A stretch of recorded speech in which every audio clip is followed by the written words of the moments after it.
It's time to welcome CEO of Ericsson UK and Ireland, Katherine Ainley. Katherine, thank you very much indeed for joining us. Thank you, David. Great to be here.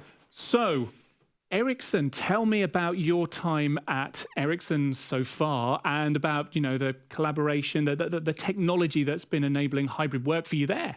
Yeah, so I only joined Ericsson about 6 months ago, so really new, and also joined in the middle of lockdown. So we talk about hybrid working, and I guess for me, very real, changing companies, getting set up, meeting new teams, and I hadn't met anyone from Ericsson by day one, which is kind of, you go back 10 years, as Nicola was talking about, you can't imagine it. So brilliant experience though, everything worked, and lots of little learnings like, you meet the people that you need to meet and the networks, you build the networks you need to build rather than just the people who are in the office. So fantastic experience. But also, I joined Ericsson because super excited about 5G. It brings so many opportunities. We look at, it's so fast, the super low latency, the increased security, just full of opportunities.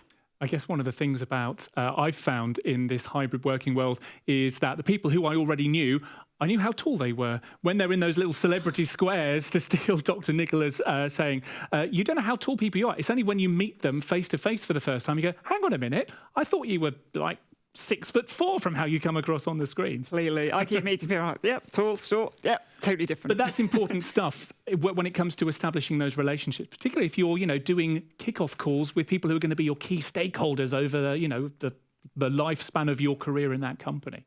Yeah, exactly. And it's just, but it's been, it's something we couldn't have done 10 years ago. No. So fantastic. So speaking of things that we couldn't have done 10 years ago, in the UK, we pride ourselves in our advanced automotive, particular manufacturing technology. And I know that you, Ericsson, have been partnering with BT on a project with an electric vehicle battery manufacturer, Hyperbat, to help them address some of the challenges that they were facing. Tell us a bit more about that. Yeah, sure. So we partnered with a number of organisations, most notably Masters of Pi and BT, to work with Hyperbat, who make the batteries for electric vehicles.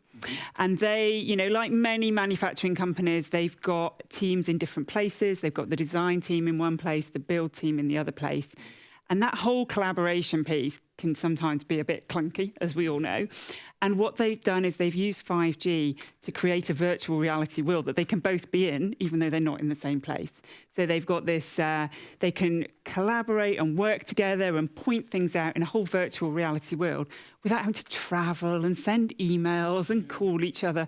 And that just makes life so much easier, so much more efficient, and reduces the travel. And it's about shrinking. We've spoken about it in other ways in tech. It's about shrinking the back office and the front office, shrinking the distance between people and using technology to do that. And that not only shrinks the distance, it speeds up the collaboration time, speeds up time to value or iteration time and so on. The thing is that not many organisations, particularly with the technology that you're talking about here, 5G, augmented reality, mixed reality and so on, not many organisations have got that technology expertise in-house.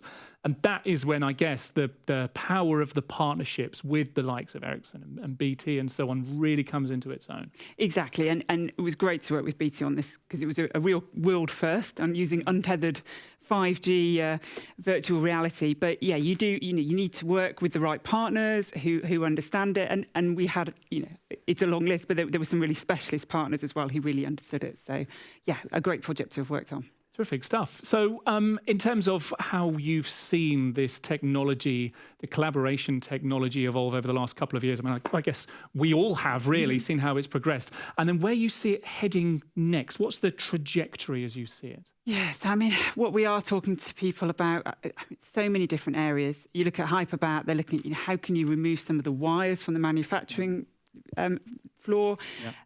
We talk about hybrid working, but you look a little bit further afield and we're using it, for example, in Ericsson to do things like avoid having to send so many people to site. So if you think of a mobile mast, it could be in a really rural area.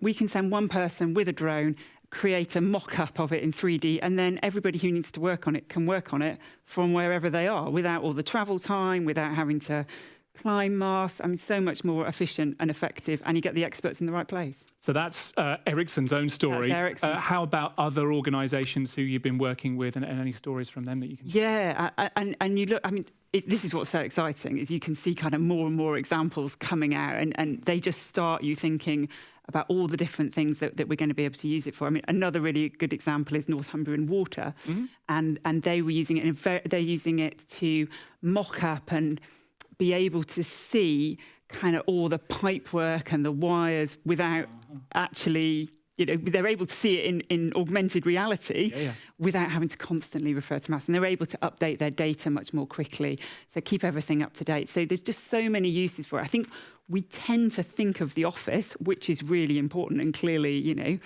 all the way we can work from an office in a hybrid way is really important. But when you get out into manufacturing or out into a field, kind of there's a whole load of new opportunities out there.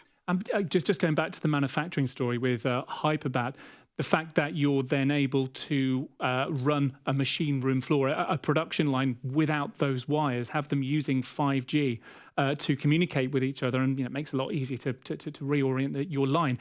That speaks of volume, doesn't it, to the role that 5G plays, and the fact that it's now able to be a mission-critical technology, maybe in a way that other Gs weren't quite there, but it is there, and it is there now, which is quite exciting, isn't it? It's so exciting. I can go on for hours.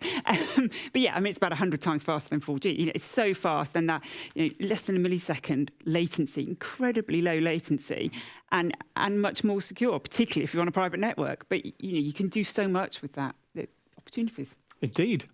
We've had a question come in from the audience, which is very exciting. Thank you very much indeed for your question, Katherine. And it's about collaboration tech and about accessibility. It's from Mark. Sorry, not Katherine, it's from Mark. In what ways can you see the future of mobile working and enhanced mobile solutions? In what ways can you see that tech help to deliver real changes for disabled staff? It's really interesting because we're talking about, many people who are dialing into work. That's a great accessibility solution in some ways by itself, isn't it?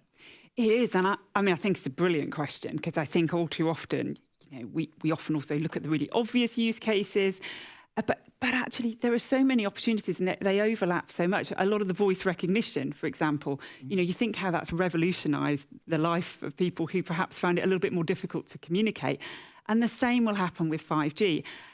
We don't know yet, but examples are that ability to be somewhere without being there is completely transformational, be it for training or to climb up a mast. Going back to my mobile mast example, you might have someone who finds that difficult for whatever reason.